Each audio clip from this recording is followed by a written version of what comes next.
Hinaot nga gipatuman ang balaod sa trapiko sa mga personahe sa Land Transportation Office Region 11 sa syudad sa Panabo. Kauban ang pakig-alayon sa Traffic Management Development Section sa pag-flood down sa mga motorista o biyahero nga masiguro nga aduna kini mga lisensya o walay ubang violations nga makita. Monthly namin mga out of town.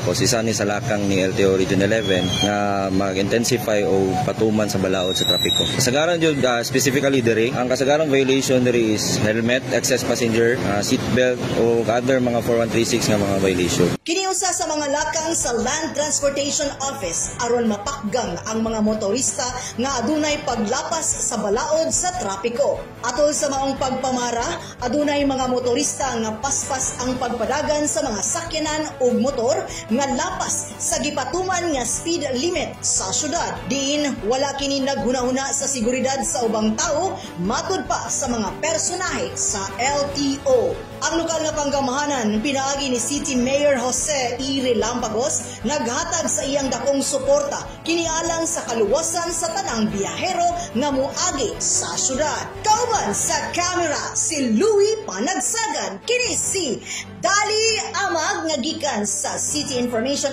Office Broadcast Services alam sa Frontline News Panabo. Importante, informed.